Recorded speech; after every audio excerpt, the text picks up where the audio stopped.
Hola amigos, ¿qué tal? Aquí con ustedes Daniel Rojas Pachas con un nuevo video para este espacio Libros y otras interferencias. En esta oportunidad voy a continuar con el cine y quiero también seguir con las cintas distópicas. Más que hacer una reseña, un review, bueno, es hacer un análisis, ¿no? Ya que estas cintas como Dredd, que analicé en el último video, son del 2012, así que son cintas que muchos de ustedes probablemente ya han visto. Y si no, bueno, van a haber spoilers, así que pueden bajo su propio riesgo, ¿cierto?, seguir viendo el video. Pero lo que quiero hacer es entrar en algunos detalles de lo que me parece interesante de una cinta llamada Looper, dirigida por Rian Johnson. Este es un director que, digamos, tuvo su debut con una película llamada Brick, en la cual trabaja Joseph Gordon-Levitt. Es un director que trabaja muy bien los subgéneros, ¿cierto? El policial y la ciencia ficción, y logra hacer ciertos cruces interesantes, porque en Brick sitúa, digamos, la típica historia noir, ¿cierto? Con la femme fatale, el detective estilo Philip Marlowe, dentro de un escenario adolescente, dentro de lo que sería una secundaria, con un estilo, ¿cierto?, de música, de diálogos, de personajes, de tipos humanos, ¿cierto?, tomados del género negro, y muy bien lograda. Y luego tiene esta cinta Looper. Actualmente está trabajando en lo que son, digamos, las nuevas trilogías de Star Wars. Luego del debut con J.J. Abrams en El Despertar de la Fuerza, él ahora toma, digamos, las nuevas cintas de Star Wars. Pero tiene en el 2012 esta cinta Looper, que es una cinta de viajes en el tiempo. Bueno, ¿de qué va Looper, cierto? Looper es una película que nos plantea un escenario distópico en el año 2033. Ese es el presente, ¿cierto? Y ahí tenemos una agencia llamada Loopers, creada por un sujeto que viene del futuro, enviado, ¿cierto?, por criminales del futuro, llamado Abe, y que está interpretado por el actor Jeff Daniels, el mismo de Dumb and Dumber, de Arachnofobia, de un montón de películas. Bueno, este personaje Abe es enviado del futuro, del año 2077, ¿cierto?, a crear una agencia de asesinos ad hoc para poder, digamos, eliminar a sujetos y también deshacerse de los cuerpos de estos en el presente, en el año 2033. ¿Por qué? Bueno, el mismo director Rian Johnson en una entrevista señala que él había pensado el 2077 como un espacio en el cual la nanotecnología insertada a través de chips en los cuerpos de las personas impedía, digamos, que se cometieran crímenes atroces, asesinatos, ¿cierto? Ya que estos pequeños chips que las personas tenían injertadas en el 2077 hacían primero un rastreo GPS y también, digamos, un monitoreo de, digamos, la función cerebral, ¿cierto?, y el ritmo cardíaco. Entonces, cuando alguien muere, inmediatamente saben cómo y dónde. Entonces, eso hace virtualmente imposible en el futuro, en el año 2077, eliminar a alguien. Entonces, ¿qué hacen los gángsters o, digamos, los criminales de esa época? La historia nos dice que en el futuro se inventó el viaje en el tiempo y que automáticamente fue prohibido. Entonces los criminales se hacen con una máquina del tiempo ilegal y la utilizan ¿para qué? Para enviar al pasado, al año 2033, a las personas que quieren eliminar. Y ahí esta agencia, creada por una persona que ellos enviaron al pasado, esta persona que yo les digo que se llama Abe, va a estar esperando en un lugar dispuesto, ¿cierto?, a estos sujetos para que sean eliminados y, digamos, todo rastro de este asesinato en el futuro no ocurre, sino que se ejecuta en el pasado, y en ese mismo pasado ese cuerpo se deshace y ese cuerpo es incinerado. Entonces es el crimen perfecto. Estas agencias del futuro, estos criminales del futuro, ¿cierto?, envían a las personas maniatadas, ¿cierto?, con una especie de capucha y con digamos, un cargamento de plata encima, que es para pagar el servicio en el pasado. Estas personas llegan y generalmente aparecen en un descampado, en una zona rural, en la cual están estos loopers, estos asesinos, esperando a eliminar a la persona, a una persona anónima. Ellos no preguntan por qué, simplemente estos jóvenes loopers, ¿cierto?, los esperan ahí. ¿Y qué tienen para eliminar a los sujetos? Un marcabús, tanto, digamos, retrofuturista, una especie de arma steampunk, una especie de escopeta casi como la que utilizaban los piratas, ¿cierto?, acondicionada, con una gran potencia pero un corto alcance para no fallar el tiro, y eliminan inmediatamente al sujeto, cobran, digamos, la recompensa, se comunican con la agencia y la agencia les paga su tajada y luego ellos continúan, digamos, con sus vidas. Todos estos jóvenes loopers, en el fondo reclutados por Abe en el 2033 para formar la agencia, son jóvenes que en realidad no tenían mayor provecho en la vida, o sea, eran vagos, junkies o jóvenes criminales. Él les da un propósito. De hecho, en una escena en la película, Joe, que es el protagonista interpretado por Joseph Gordon-Levitt, la versión joven de Joe interpretada por Joseph Gordon-Levitt, dice, o sea, yo era un vagabundo, era un criminal que no tenía ningún futuro hasta que Abe me puso un arma en la mano y me dio un propósito, algo algo con lo cual yo podía forjar mi destino. Entonces esta cinta plantea este universo distópico en el 2033 en el cual tenemos toda esta agencia de jóvenes que trabajan para Abe y que hacen, digamos, el trabajo sucio de la gente del futuro. Ahora, obviamente esto tiene una condición, tiene una cláusula. Las personas que Abe recluta son jóvenes que no tienen un mayor prospecto futuro. O sea, es un trabajo que no provee, digamos, un retiro agradable. ¿A qué me refiero con esto? La gente del futuro ha pensado también esto en el 2077, que lo que han planteado es que llegado un momento, dentro de las personas que van a enviar al pasado para ser eliminadas, está tu versión, ¿cierto? Vieja. Está tu versión 30 años mayor. O sea, cada looper, en algún momento, cada joven que trabaja para esta agencia y trabaja para Abe y para la gente del futuro, en algún momento va a tener que autoeliminarse. Te envían a tu versión vieja y tú la matas, y como te das cuenta, bueno, al retirar la capucha te das cuenta que es una versión envejecida tuya, y también porque ya no te envían un cargamento de plata, sino de oro, como para pagar tu retiro. Entonces, de algún modo, tú vas a tener 30 años más o menos, entre el 2033 y el 2077, por ahí, para poder vivir tu vida sabiendo que en algún momento en el futuro te van a enviar al pasado para ser eliminado por ti mismo.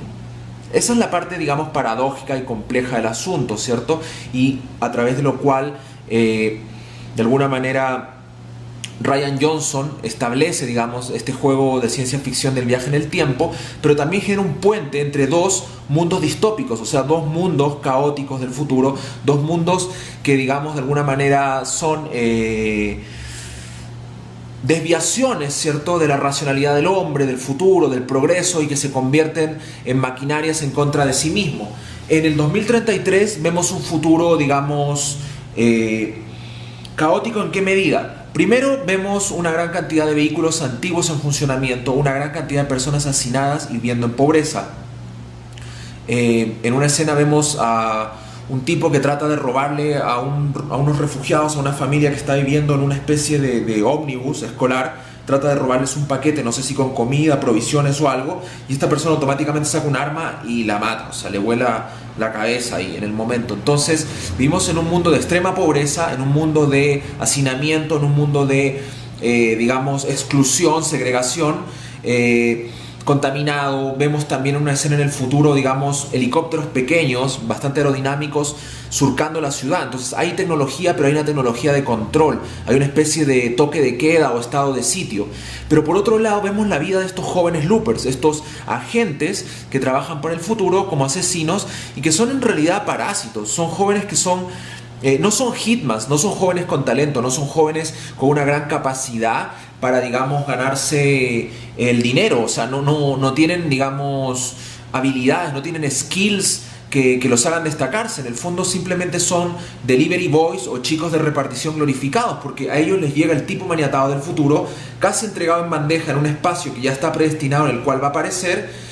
Digamos, lo envían desde el futuro de un lugar, pero llega a un descampado en el pasado, y ahí ellos simplemente lo reciben y lo vuelan de un escopetazo, cobran el dinero, lo entregan y les reciben su paga. Entonces es un trabajo para gente sin mucha habilidad, no son realmente tiradores ni asesinos. Y esto se contrasta porque Abe, al llegar del futuro, ¿cierto?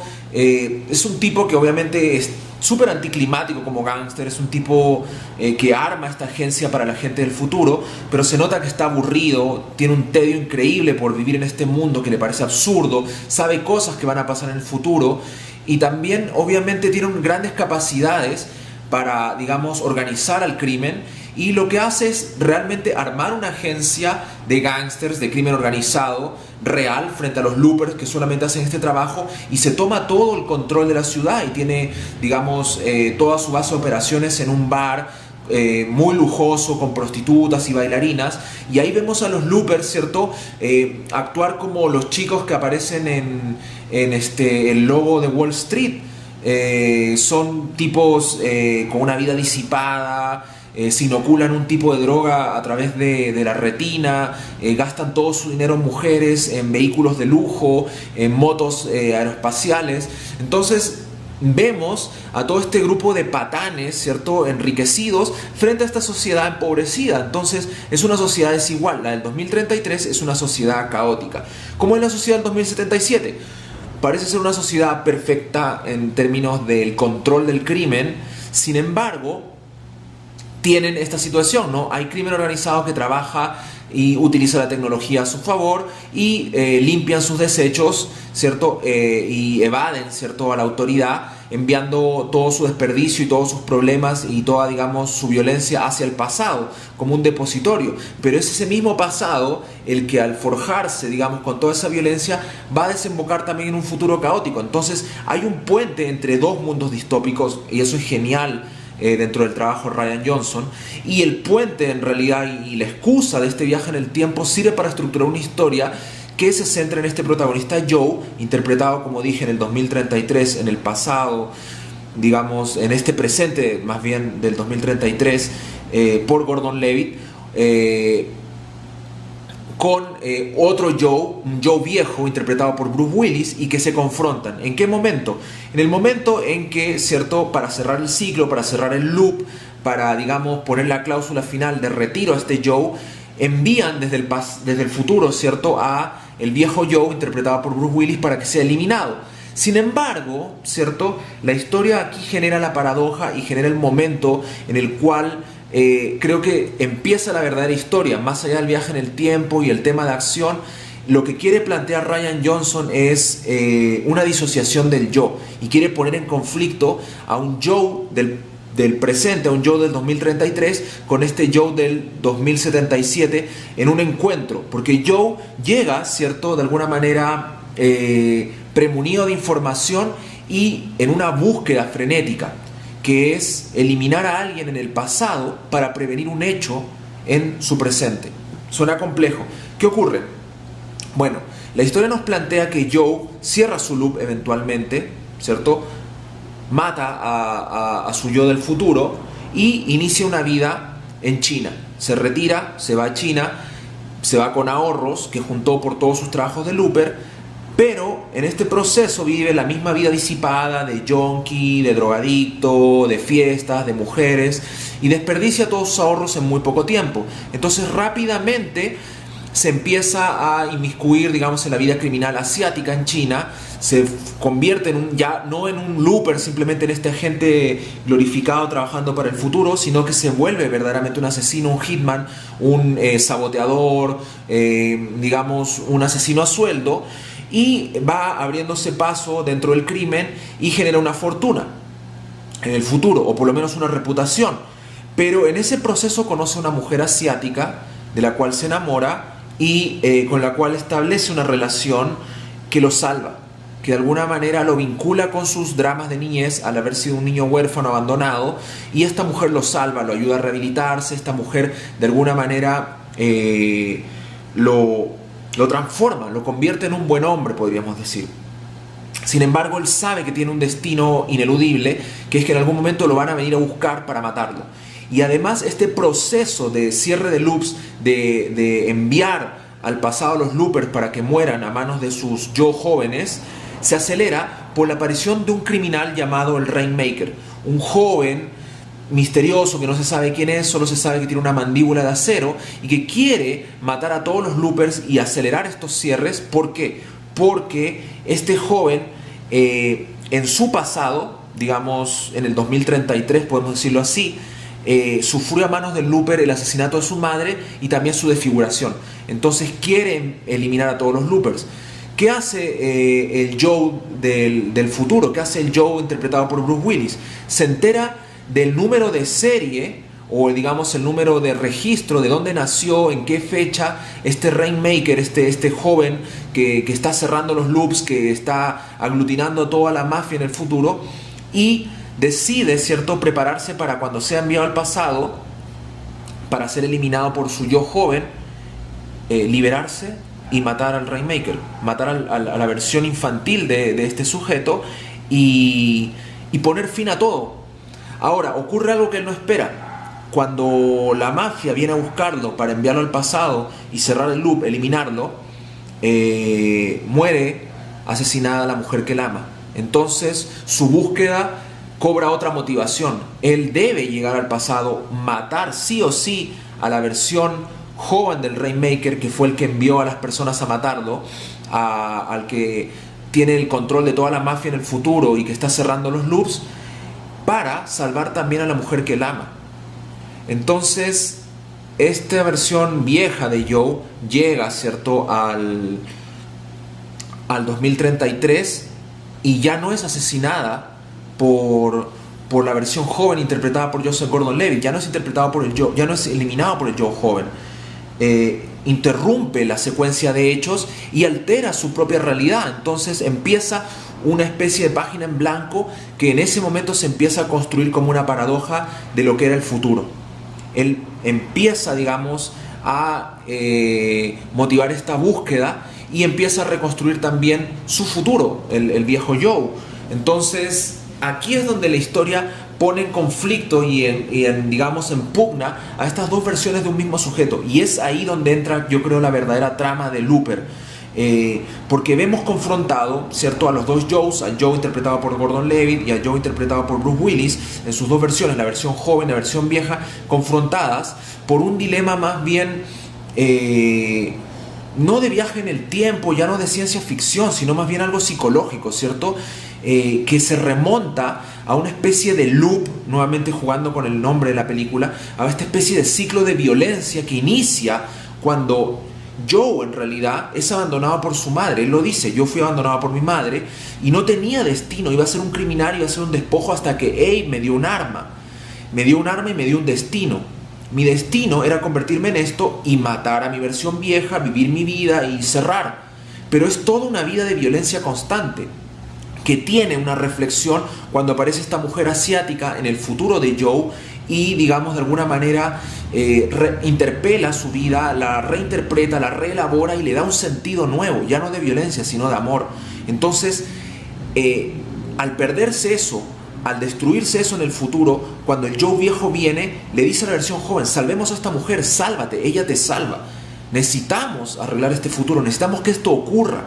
Pero ¿cómo lo hace? Con violencia también, buscando matar, ¿cierto?, a la versión infantil de quien él cree que le arrebató todo, que es este Rainmaker, cuando en realidad ha sido él mismo el que se arrebató todo con las decisiones que ha tomado desde su adolescencia, su juventud, hasta digamos, su futuro, al volver al pasado para con más violencia tratar de solucionar esto.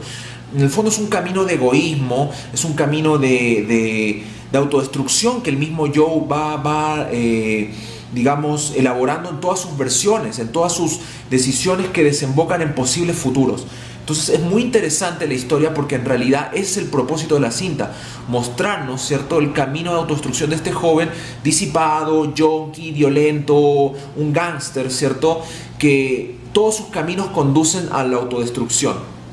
Ahora, todo esto se replantea cuando, por la misma búsqueda del viejo Joe, él da con el paradero de 3 posibles niños que son las versiones posibles infantiles de este Rainmaker, y él está dispuesto a matarlas, matar a niños, ¿cierto?, a niños que en el futuro puede que lleguen o no a convertirse en un mafioso que tenga que ver con su tragedia. Él está dispuesto a matarlos, ¿cierto?, está dispuesto a eliminarlos y se justifica. Entonces esta situación hace que ambos Joes empiecen esta carrera febril, ¿cierto?, por salvar a estos niños. O también el Joe joven dice: bueno, si yo te elimino ahora, arreglo las cosas con Abe, arreglo las cosas, recupero mi dinero, vivo mi retiro, y tu futuro no me importa, se borró ya, no me interesa, yo voy a formar mi futuro, tú no eres necesariamente el futuro que yo quiero. Entonces ahí empieza esta pugna, ¿no?, esta lucha entre las dos versiones. Y todo esto desemboca en el encuentro con una familia, con Sarah y Sid, que son de alguna manera, ¿cierto?, la versión infantil del Rainmaker y su madre, esta madre que supuestamente muere y da pie a este futuro joven gángster que además tiene poderes telequinéticos. Y aquí la cinta toma matices como Akira, ¿cierto? Este joven es una especie de Tetsuo, un joven con poderes que va a crecer para ser violento. Y es muy interesante porque la historia de este joven se emparenta con la historia de Joe. Se emparenta en un sentido alegórico, no en un sentido que ellos estén vinculados físicamente, sino que se emparenta porque ambas son historias que son moldeadas por la violencia. Un joven solo, un joven criado sin una madre, sin una guía, sin amor, un joven que finalmente va a desembocar en un ciclo, digamos, continuo de matanzas, de asesinatos, de sabotajes, de mafia en el fondo, entonces que desemboca en toda la construcción de toda esta mafia. Entonces en el fondo queda en manos de Joe la decisión, ¿cierto?, de cómo detengo esto, cómo detengo a este hombre que lo único que quiere es preservar su futuro, quiere preservar su tiempo, quiere salvar a la mujer que ama, pero que ya no soy yo, ¿entiendes? O sea, de alguna manera ya está disociado de mí, es un hombre desesperado en una búsqueda frenética, este niño inocente, pero que puede llegar a convertirse también en un hombre desesperado, en un hombre violento. Y yo, ¿qué tengo que hacer en esto? Entonces, nuestro protagonista, que está interpretado por Joseph Gordon-Levitt, tiene que en ese punto tomar una decisión que de alguna manera sea por primera vez, no una decisión guiada por el egoísmo, por el hedonismo y por su propia autosatisfacción, sino que sea una decisión por primera vez, ¿cierto?, una decisión honesta, una decisión que diga, bueno, tengo que detener esto en algún punto, tengo que cortar el ciclo, tengo que ponerle fin a esta situación, a este ciclo de violencia, a este loop. Entonces creo que ahí está realmente la esencia de la película, en cómo junta estos universos distópicos, cómo junta estos dos yo's, o sea, estas dos versiones de una misma persona con motivaciones muy distintas, cómo las confronta, cómo las pone en guerra, pero cómo todo esto desemboca, ¿cierto?, en la historia de un tercer sujeto, ¿cierto?, de un niño que también va a ser imbuido por este ciclo de violencia. Y creo que ahí está la magia de esta película, el gran logro de Rian Johnson en crear una gran historia de ciencia ficción que pone sobre la mesa temas muy interesantes como el doppelganger, pone en juego, ¿cierto?, temas como el amor, lo edípico, una serie de elementos que realmente sobrepasan todo el tema de la ciencia ficción y sobrepasan el tema de la estructura de la típica historia de viaje en el tiempo. Es una gran historia, es una película que se les recomiendo mucho. Si no la han visto, bueno, ojalá este análisis no se la arruine, sino que de alguna manera alimente un poco la visión que ustedes puedan tener de la película. Y si la han visto, ojalá se pueda iniciar un diálogo, no una discusión. Para mí es una gran película, es una de las grandes cintas de ciencia ficción del último tiempo. Creo que es una de las grandes cintas distópicas junto a Dark City, Children of Men, Soylent Green, ¿cierto?, Blade Runner, El planeta de los simios y muchas más. Creo que es una gran cinta que, con 1984, Fahrenheit, podemos seguir nombrando, ¿no? Una gran cinta que pone en juego elementos distópicos muy interesantes, elementos de ciencia ficción, pero como digo, también ideas filosóficas, ideas capitales para entender el comportamiento del ser humano y la violencia. Así que se las recomiendo mucho, espero que el análisis haya sido de su agrado y nos vemos en un próximo Libros y otras interferencias. Hasta pronto.